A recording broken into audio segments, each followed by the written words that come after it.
कैसे जाने कि हमारे चित्त का समाधान हो गया है? अपने आराध्य देव की नाम रूप लीला धाम में आसक्ति हो जाना। हमारे चित्त को अब कुछ रुचता ही नहीं है। हमारे आराध्य देव श्यामा श्याम है। आराध्य देव की लीला स्थली ब्रजधाम वृंदाविपिन है। आराध्य देव का गुरु मंत्र नाम हमारा जीवन है। ये हो गया चित्त का समाधान। अब हमारे अंदर साध्य और साधन के विषय में कोई प्रश्न नहीं है। हाँ, भगवत चर्चा सुनने के लिए, उसको और रसास्वादन करने के लिए प्रश्न है, लेकिन साध्य साधन के विषय में नहीं।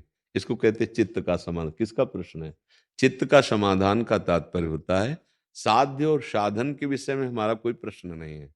हाँ, साध्य का रसास्वादन करने के लिए और लीला का रहस्य प्रकाशित करने के लिए हम फिर प्रश्न कर सकते हैं। जैसे रामायण में बहुत प्रश्न किए हैं। भरद्वाज जी याज्ञवल्क्य संवाद हो रहा है, काकभूषुंड जी गरुण जी का संवाद हो रहा है, ऐसे तो है। लेकिन चित्त का समाधान हो गया, साध्य साधन के विषय में संशय नहीं। तो इसीलिए कहते हैं बहुत जल्दी चित्त का समाधान कर लीजिए, अर्थात साध्य साधन को निश्चित कर लीजिए। चौराहे पे ही मत खड़े रहिए। क्योंकि हमने देखा कि 50 वर्ष हो गए, अष्टांग योग की बात करवा लो, ज्ञान योग की बात करवा लो, कर्म योग की बात, सब बातें हो रही हैं, लेकिन चले एक कदम किसी तरफ नहीं। तो चल दो, किसी एक मार्ग को लेकर चल दो। साध्य साधन के विषय में संशय मत रखो। उसको कहते हैं चित्त का समाधान।